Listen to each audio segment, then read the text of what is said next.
Captain Jake Morrison stood at the edge of the massive circular chamber, watching hundreds of alien beings fill the seats around him.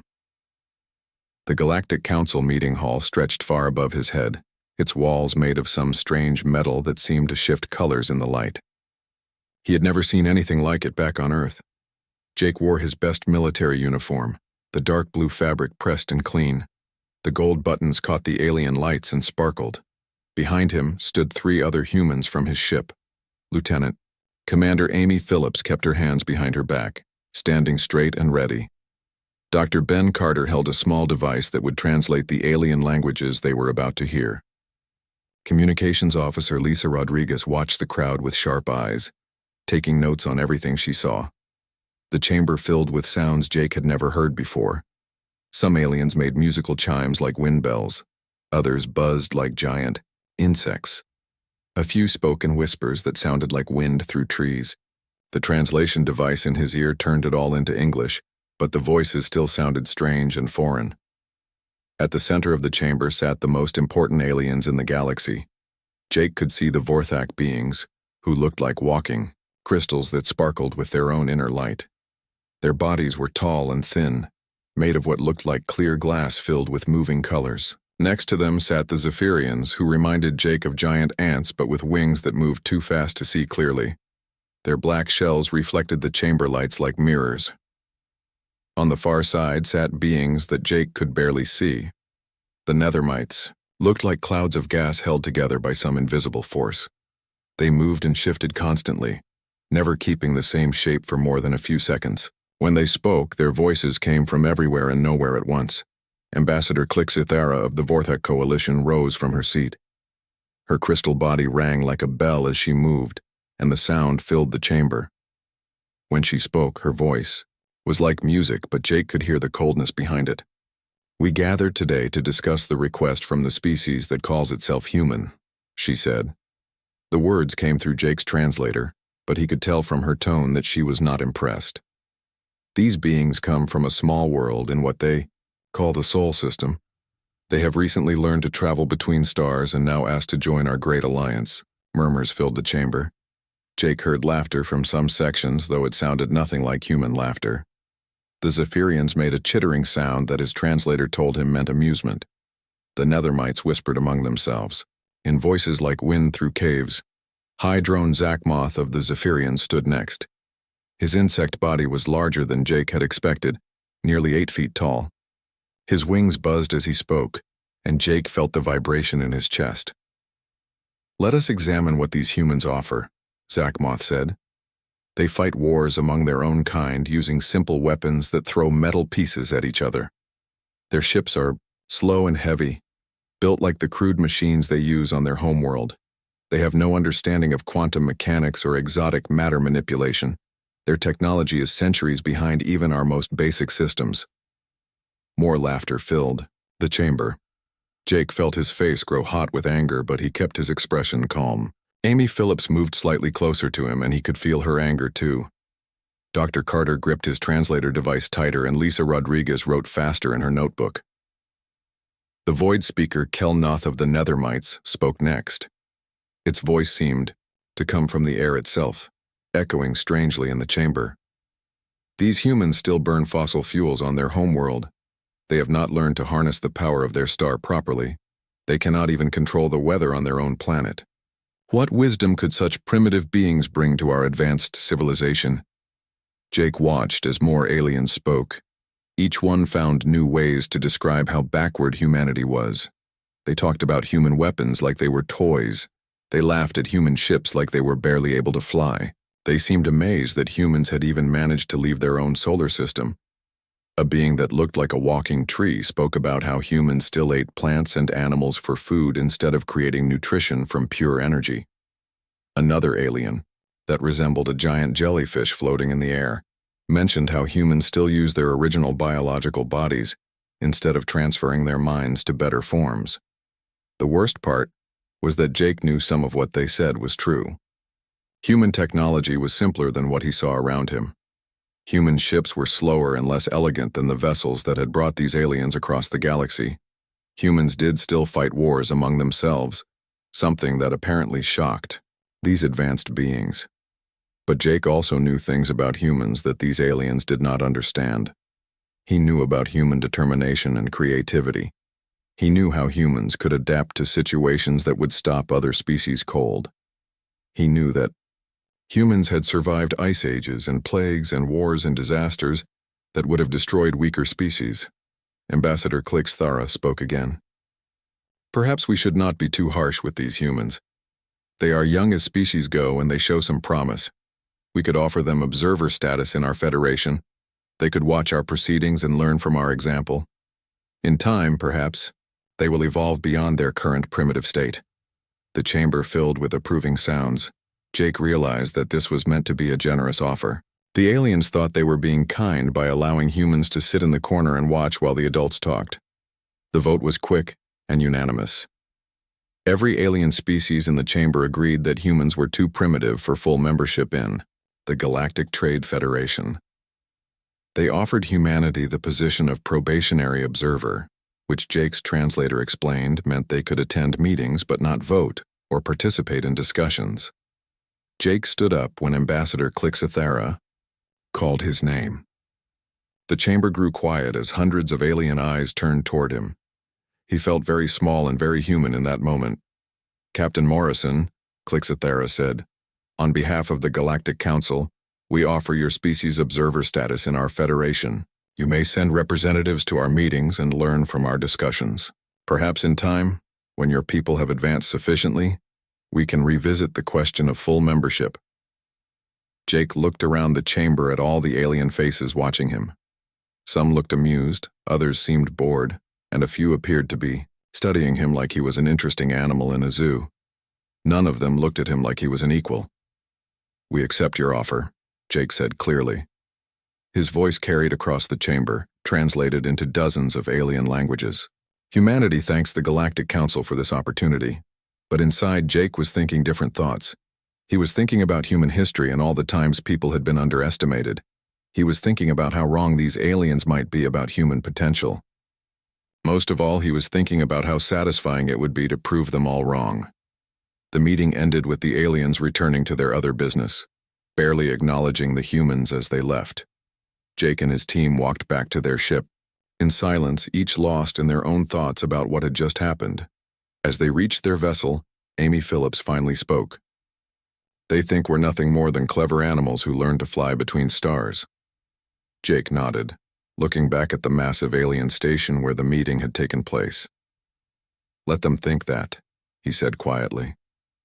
Underestimating humans has never worked out well for anyone who tried it. 3 months had passed since the humiliating meeting at the Galactic Council. Captain Jake Morrison now commanded the UNS Defiance, a human observation vessel stationed at the outer rim of the Andromeda Gateway. The ship was not impressive by alien standards. It was built from earth steel and powered by fusion reactors that the aliens considered ancient technology. Jake stood on the bridge watching the massive space station that served as the gateway between two galaxies. Ships of every shape and size moved through the area, but none of them paid attention to the small human vessel. The Defiance might as well have been invisible. Commander Ray Sullivan sat at the tactical station, his face showing the frustration they all felt. Another trade negotiation finished, Captain. They didn't even send us the meeting notes this time. Jake nodded. The aliens had made it clear that humans were observers only. They could watch from a distance, but they could not participate in any meaningful way. The Federation treated them like children who needed to learn by watching the adults work.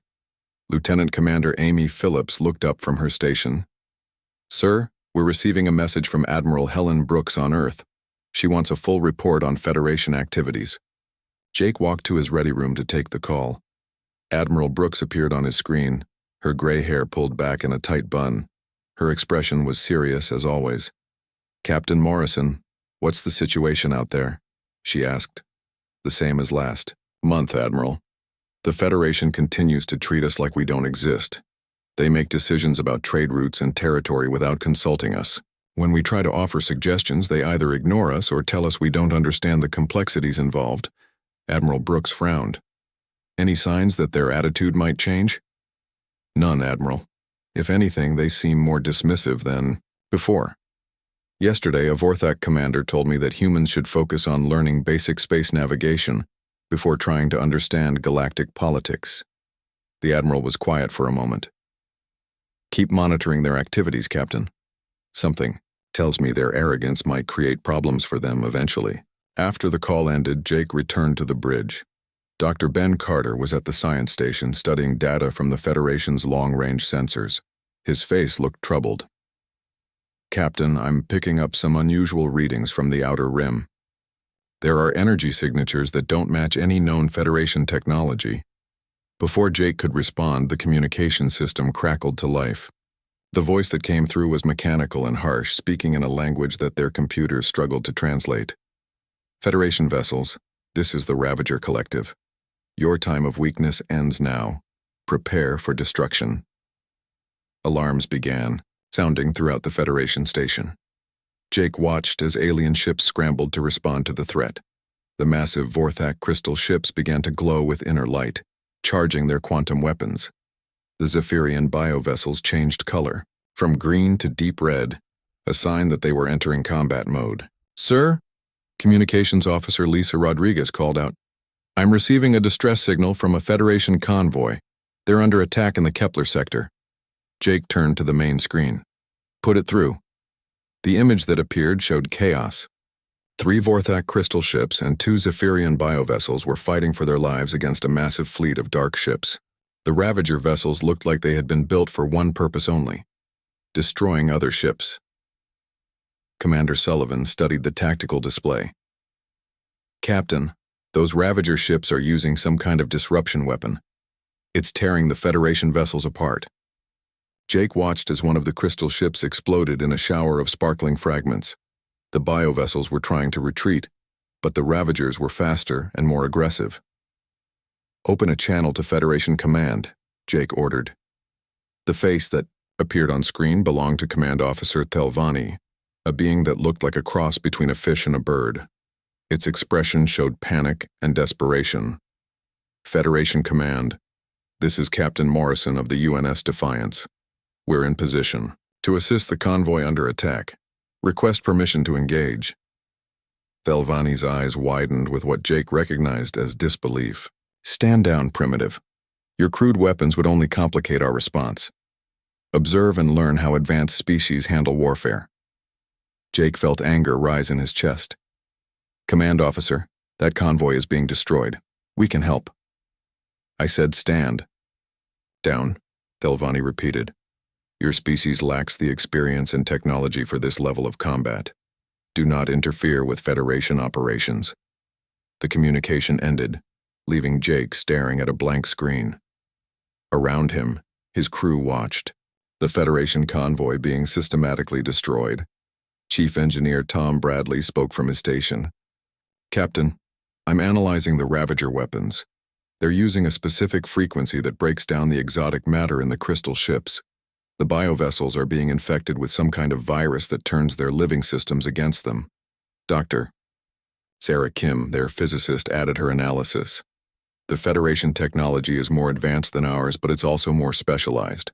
These Ravager weapons are designed to exploit the specific weaknesses of exotic matter and biotechnology." Jake watched as the last Federation ship exploded. The Ravager fleet collected what they could from the wreckage and then disappeared into hyperspace, leaving nothing but debris and radiation. "The Ravagers knew exactly how to attack Federation technology," Amy Phillips observed. "They've been studying their enemies." Jake nodded grimly. "And the Federation's technology makes them predictable. Every crystal ship uses the same type of exotic matter. Every biovessel follows the same biological patterns. An enemy who understands those patterns can exploit them." Over the following weeks, reports came in of more Ravager attacks. Each one followed the same pattern. The dark ships would appear without warning, destroy Federation vessels with frightening efficiency, and then vanish before reinforcements could arrive. The Federation response was predictable too. They sent larger fleets with more advanced weapons, but the Ravagers adapted faster than the Federation could change their tactics. Their exotic matter weapons and biotechnology, so superior to human equipment, became liabilities when facing an enemy who understood their weaknesses. Jake called a meeting with his senior staff. They gathered in the briefing room where Tom Bradley had prepared a detailed analysis of the attacks. The Ravagers are winning because they're fighting smart, not just fighting with advanced technology, Bradley explained. They use hit-and-run tactics, strike at weak points, and disappear before the Federation can respond effectively. Lisa Rodriguez added her observations. The Federation keeps trying to meet them in direct combat, ship-to-ship battles where superior technology should matter. But the Ravagers aren't playing by those rules. Dr. Carter looked up from his notes. Captain, I've been thinking about something. Our weapons might be primitive by Federation standards, but they're also unpredictable. Kinetic projectiles, chemical, explosives, nuclear warheads. The Ravagers have probably never seen anything like them. Jake studied the tactical displays showing Ravager attack patterns.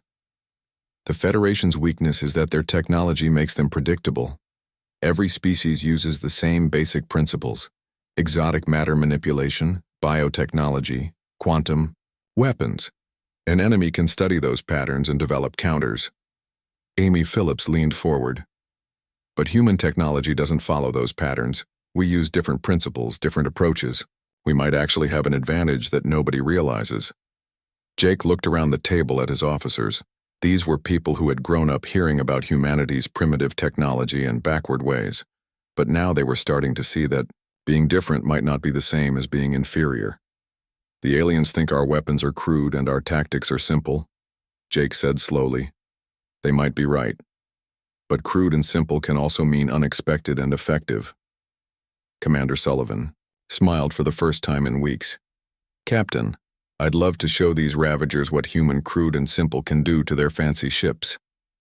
Jake nodded, but his expression remained serious. We might get that chance sooner than we think. The Federation is losing this war, and their pride won't let them admit they need help. But desperation has a way of changing people's minds.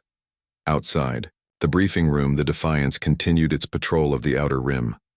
The crew no longer felt like unwelcome observers. They felt like hunters waiting for their moment to strike. The galaxy was about to learn that underestimating humans was a dangerous mistake. The Ravager attacks had spread across Federation space like a disease. Every day brought news of another convoy destroyed, another colony raided, another fleet scattered to the winds. The aliens who had once mocked human primitiveness now faced an enemy that treated their advanced technology like toys to be broken. Captain Jake Morrison received the call he had been expecting for weeks.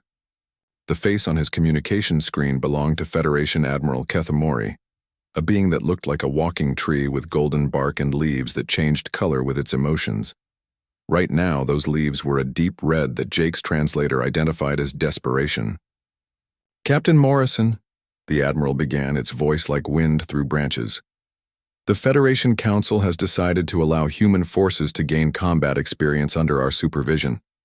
You will be permitted to assist in defensive operations against the Ravager threat. Jake kept his expression neutral, but inside he felt satisfaction. They were not asking for help. They were offering humans a chance to learn from them. Even in desperation, the aliens could not admit they needed primitive human assistance.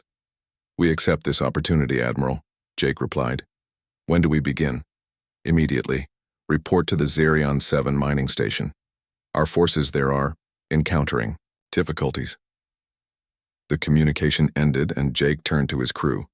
Commander Ray Sullivan was already pulling up tactical data on the Zerion system. The mining station sat in the middle of an asteroid field, surrounded by valuable metals and crystals that the Federation needed for their ships. Jake commanded a small task force now. Along with the UNS Defiance, he had 2 destroyers, the UNS Ranger and UNS Guardian, and a support vessel called the UNS Haven. The ships were built on Earth using human engineering principles. They were tough, simple, and designed to work in the harsh conditions of space. Weapons Officer Alex Turner studied the approach to Zerion 7. Captain, this asteroid field is dense. Federation ships avoid flying through it because their exotic matter drives can be disrupted by the mineral deposits. Navigator Kate Morgan added her analysis. The mining station uses automated systems to move through the field. The asteroids are rich in rare metals, but they also create a lot of electromagnetic interference. Jake looked at the tactical display, showing the asteroid field. To Federation eyes, it was an obstacle to be avoided. But Jake saw something different. He saw an opportunity. Marine Colonel Pete Jackson joined them on the bridge. His soldiers were equipped with simple kinetic weapons, rifles that fired metal bullets, explosives that used chemical reactions, and armor made from earth steel and ceramics. By Federation standards, his equipment was museum pieces. "Colonel, your Marines ready for vacuum combat?" Jake asked. "Ready as we'll ever be, Captain. The boys are excited to show these aliens what human Marines can do." The human task force reached Zarian 7 to find chaos. Federation ships floated dead in space, their exotic matter cores dark and silent. The mining station was under siege by a Ravager fleet that had turned the area into a killing ground. Federation Commander Veltara contacted Jake from her damaged crystal ship. Her voice carried pain and frustration that the translator made clear. "Captain Morrison, the Ravagers have trapped us in this system. Their weapons disable our ships faster than we can repair them. We have lost half our fleet." Jake studied the battlefield. The Ravagers had positioned themselves at the edge of the asteroid field, using long-range weapons to pick off Federation ships that tried to approach. Any vessel that entered the field was destroyed by coordinated fire from multiple directions. "Commander Veltara, pull your remaining ships back to a safe distance. We'll handle this." "Captain, your ships cannot survive what destroyed our advanced vessels. Your weapons are too primitive to penetrate Ravager defenses." Jake smiled grimly. "Maybe, but our ships can go places yours cannot." The human fleet split up and entered the asteroid field from different angles. The UNS Ranger and UNS Guardian moved like hunters stalking prey, using the massive rocks for cover. Their hulls scraped against asteroids in ways that would terrify alien crews, but human ships were built to take damage and keep fighting. Alex Turner worked with the weapons crews to plant explosive charges throughout the asteroid field. These were not exotic matter weapons or quantum disruptors. They were simple chemical explosives that would shatter rock and metal with brute force. The Ravager ships noticed the human vessels moving through the field, but they did not consider them a serious threat. Their scans showed primitive fusion, reactors, and crude kinetic weapons. Nothing that could challenge their advanced technology. That changed when Jake triggered the explosives. The asteroid field became a storm of flying rock and metal. Chunks of stone moving at incredible speed turned into projectiles that no shield could stop. The carefully planned Ravager formation dissolved into chaos as their ships tried to avoid the deadly debris. Navigator Kate Morgan guided the human ships through the confusion with skill that amazed the watching Federation forces. Human vessels were designed to operate in planetary atmospheres, which made them incredibly maneuverable compared to the sleek alien ships built only for the vacuum of space. The UNS Guardian closed with a damaged Ravager destroyer, and Colonel Jackson's Marines launched their assault. They used simple cutting tools to breach the alien hull and chemical explosives to blast their way inside. The Ravager crew had never faced boarders who ignored their advanced security systems and simply blew holes in walls to reach their targets. Within minutes, Jackson's Marines had captured the ship's command center and taken prisoners. The Ravagers had prepared for quantum weapons and exotic matter attacks, but they had no defense against humans with rifles and grenades charging through their corridors. The battle turned quickly after that. Ravager ships found themselves trapped in the same asteroid field they had used to hunt Federation vessels. Human destroyers attacked from unexpected angles, using the debris field as cover, while their weapons pounded enemy hulls with old-fashioned kinetic projectiles. The Ravagers tried to retreat, but Jake had positioned his ships to cut off their escape routes. The aliens who had terrorized Federation space for months suddenly found themselves outmaneuvered by primitive human tactics. When the shooting stopped, 12 Ravager ships floated dead in space. The human task force had captured 3 vessels, intact, and taken dozens of prisoners. Most importantly, they had done something the Federation had failed to do. They had won a complete victory against the Ravager fleet. Commander Veltara's crystal ship approached the human vessels slowly. Her voice carried amazement when she contacted Jake. "Captain Morrison, your tactics were Unorthodox, but remarkably effective. How did you know the asteroids could be used as weapons? Jake looked out at the debris field where human ships moved confidently between the floating rocks. Commander, we've been fighting in conditions like this for thousands of years.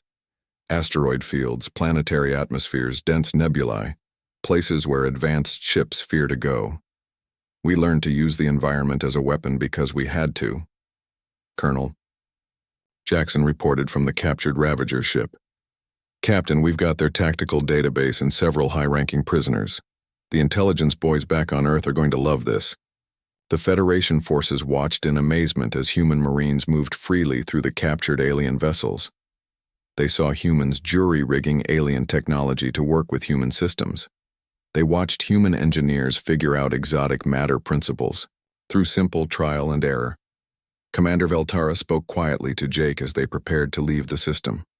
Your methods appear crude to us, but they achieve results our advanced techniques cannot match. Perhaps we have underestimated human capabilities. Jake nodded politely, but inside he was thinking about the battle they had just won. The Ravagers had studied Federation technology and learned to counter it, but they had never seen human tactics or human weapons. They had been caught completely off guard by enemies who fought with principles they did not understand. The human task force left Zarion 7 with their prizes: captured ships, prisoners, and most importantly, proof that human methods could succeed where alien technology failed. Word of the victory would spread through Federation space, and Jake knew that everything was about to change. The aliens had offered humans a chance to gain combat experience under their supervision. Instead, they had gotten their first lesson in why underestimating humanity was a dangerous mistake. The galaxy was beginning to learn that primitive and effective were not opposite things. News of the human victory at Zarion 7 spread through Federation space faster than Jake Morrison had expected. But instead of celebrating human success, the alien leadership found ways to dismiss it. They claimed the victory was due to Federation training and superior alien equipment. They said the Ravagers had been weakened by previous battles with advanced Federation forces. Jake read the official reports while standing on the bridge of the UNS Defiance. The Federation High Command had written the battle summary as if human forces had played a minor supporting role in a Federation victory. There was no mention of human tactical innovation, or the fact that Federation forces had been completely defeated before the humans arrived. Commander Ray Sullivan looked up from his station with disgust. Captain, they're rewriting history before it even gets cold. According to this report, we just followed Federation battle plans and got lucky. Lieutenant Commander Amy Phillips shook her head. They can't admit that primitive humans succeeded. Where their advanced technology failed, it would destroy their whole view of the galaxy.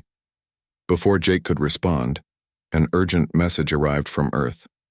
Admiral Susan Clark appeared on the communication screen, her expression more serious than Jake had ever seen it. Captain Morrison, the situation has changed dramatically. Long-range sensors show the entire Ravager fleet massing for an assault on Nexus Prime. We're talking about over 300 ships, including their flagship dreadnought. Jake felt his stomach drop. Nexus Prime was the Federation capital world, home to billions of aliens and the center of galactic government. If the Ravagers destroyed it, the Federation would collapse. Admiral, what are our orders? You have full authorization to demonstrate humanity's true capabilities. The gloves are off, Captain. Show them what we can really do.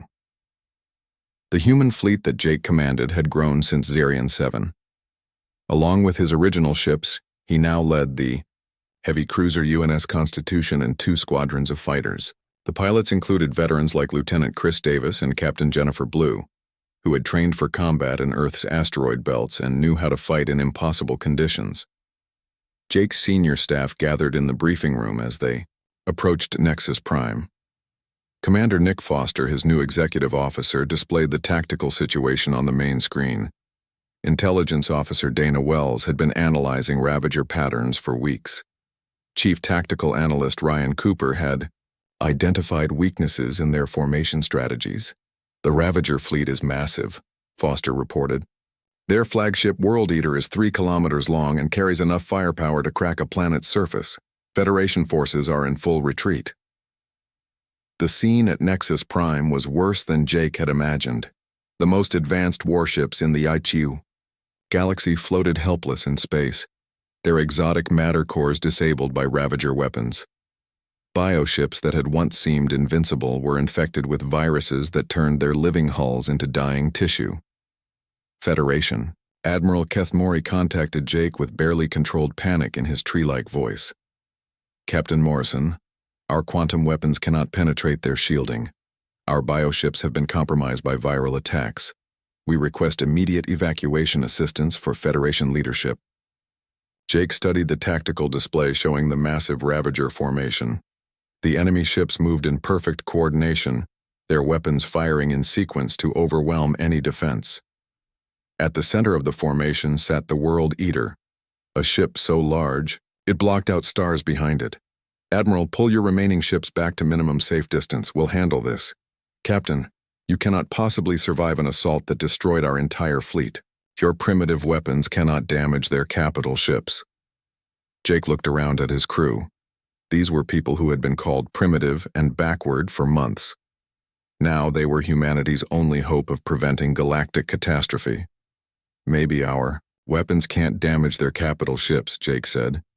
But we're not going to attack their capital ships. The human fleet split into small groups and attacked from multiple directions simultaneously.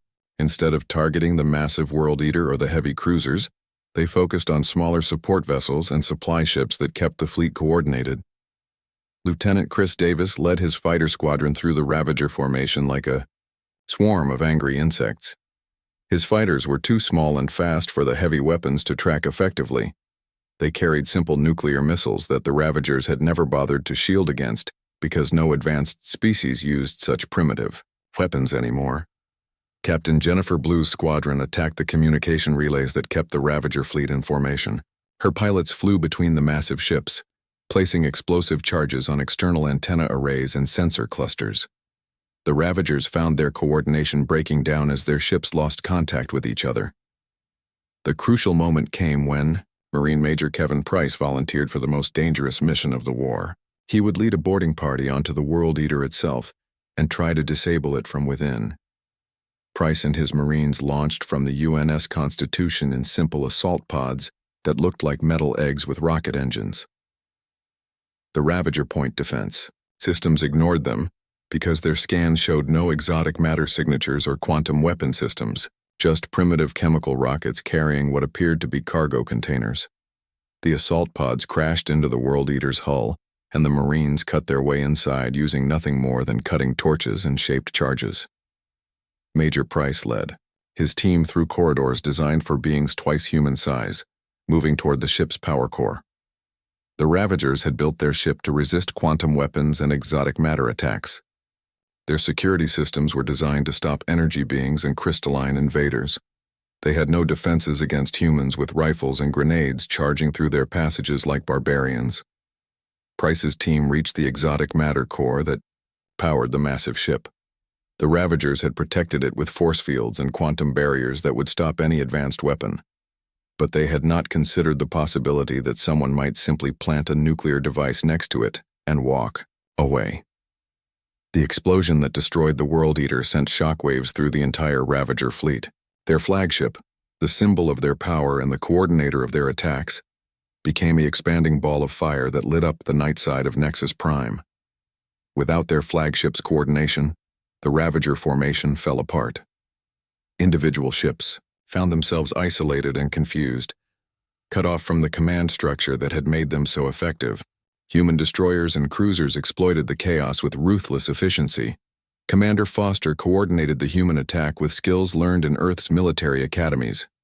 Intelligence Officer Wells provided targeting data that helped human ships find the most vulnerable Ravager vessels. Tactical Analyst Cooper identified formation weaknesses that let human forces split the enemy fleet into smaller groups. The battle lasted 6 hours. When it ended, the massive Ravager armada was scattered across the Nexus Prime system. Some ships had been destroyed, others had fled into hyperspace, and a few had simply surrendered when they realized their situation was hopeless. Jake stood on his bridge watching Federation ships slowly emerge from hiding. The aliens who had dismissed human capabilities just hours before now stared in amazement at the debris field where their most feared enemy had been destroyed. Admiral Keth Morey's voice carried wonder and fear when he contacted Jake. "Captain Morrison, you have achieved what our combined fleets could not accomplish. Your tactics and weapons proved superior to technologies we considered far more advanced." Jake looked out at his battered fleet. Human ships showed scorch marks and hull damage that would have destroyed more delicate alien vessels.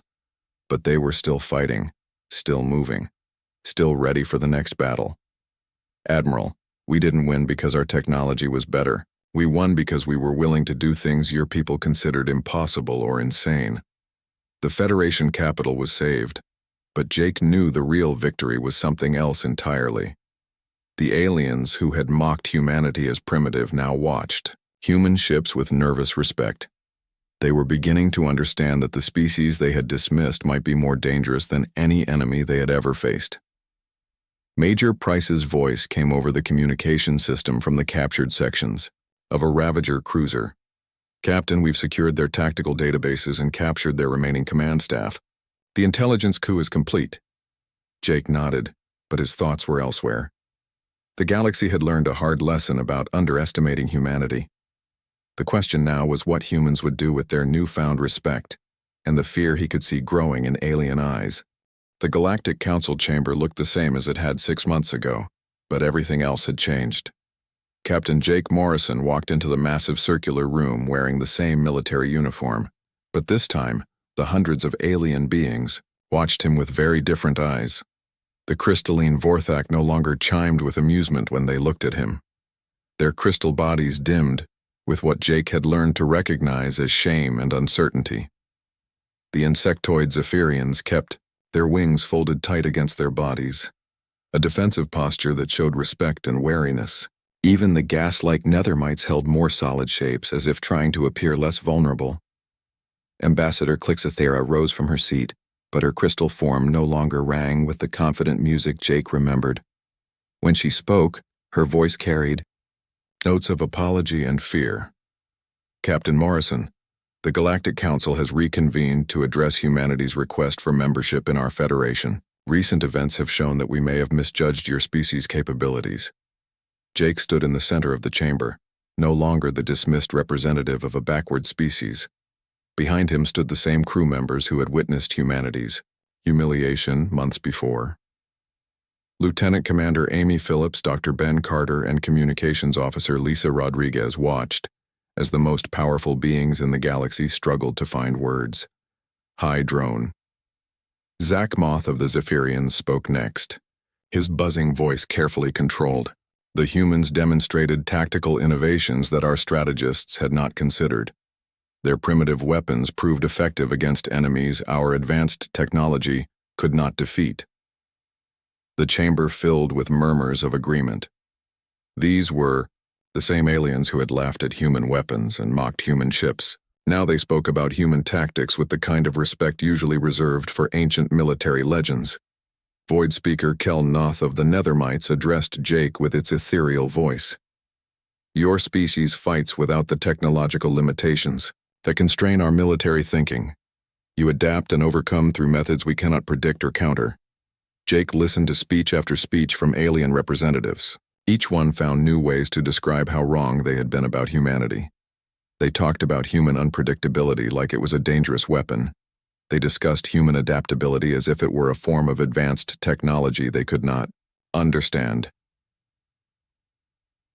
The Treeling Admiral Keth Morey stood to address the council. His bark-like skin had changed from gold to deep brown, showing the equivalent of human embarrassment. "The Federation owes its survival to human intervention. When our most advanced fleets failed, human forces succeeded through tactical innovation and strategic thinking that surpassed our own."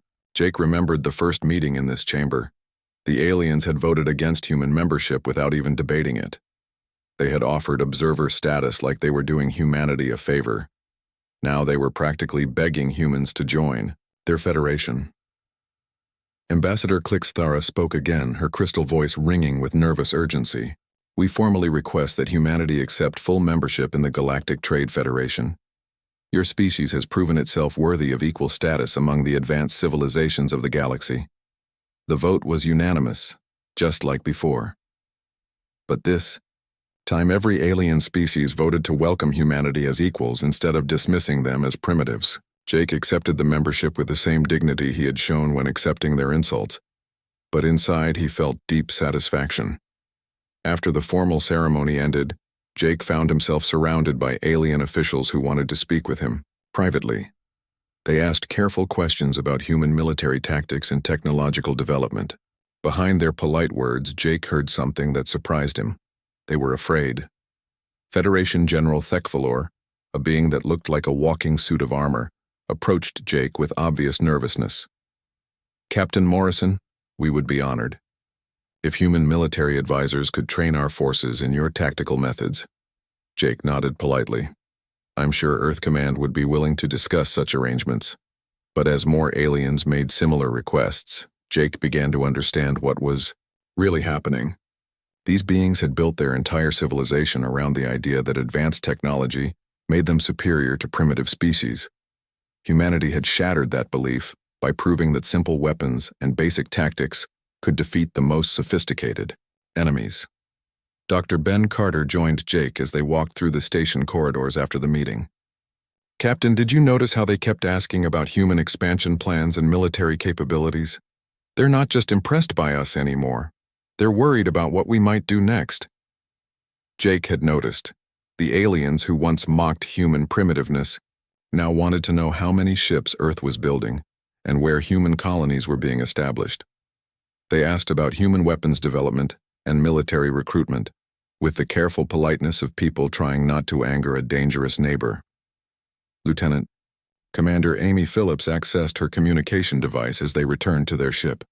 "Sir, I'm receiving a message from Admiral Helen Brooks on Earth. She wants a full report on the council meeting and our new status in the Federation." Jake took the call in his ready room. Admiral Brooks appeared on his screen, her expression showing satisfaction and amusement. "Congratulations, Captain. You've opened the door to the galaxy for humanity. How are our new alien friends treating you?" "With a lot more respect than before, Admiral, but also with a lot more fear. They're starting to realize that underestimating humanity was just their first mistake." Admiral Brooks smiled. "What do you mean?" Jake looked out at the Federation station where alien beings hurried about their business, many of them glancing nervously at the human ship docked nearby.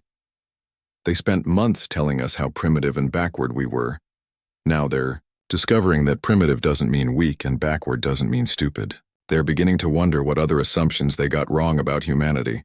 The Admiral's expression grew more serious. "Any signs they might try to limit human expansion or development?" "They're too scared to try anything direct, Admiral, but I can see them thinking about it. The problem is they've created a situation they can't control.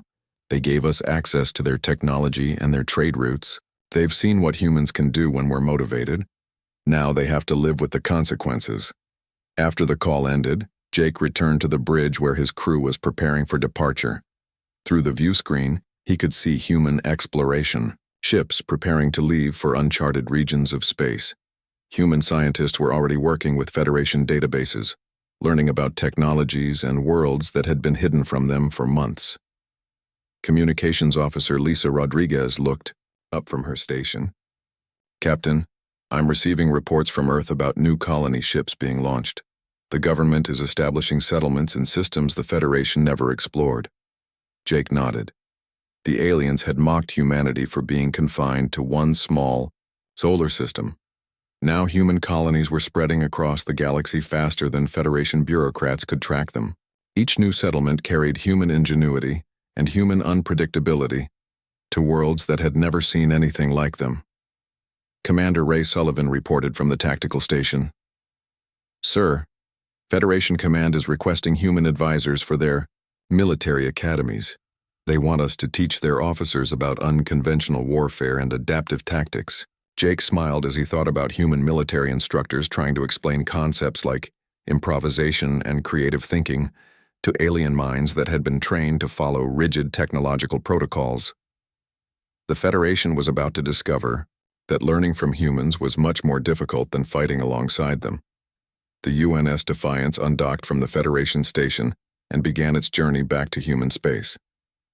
As they traveled, Jake reflected on how much had changed since that first humiliating meeting with the Galactic Council.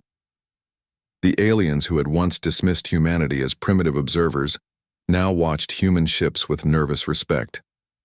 They had learned, too late, that mocking humans for their backward technology and simple tactics was a dangerous mistake. Now they faced a future where human unpredictability and human adaptability were loose in their ordered galaxy. Jake received one final message as they entered human space. It was from a Federation intelligence officer asking for information about human expansion plans and military capabilities. The message was polite and respectful, but Jake could read the fear behind the formal words. The galaxy had learned that underestimating humanity was a mistake. Now they were discovering that trying to predict what humans would do next was an even bigger problem. The mocked had become the feared, and the aliens who had once laughed at human primitiveness now lay awake wondering what impossible thing humans would do tomorrow.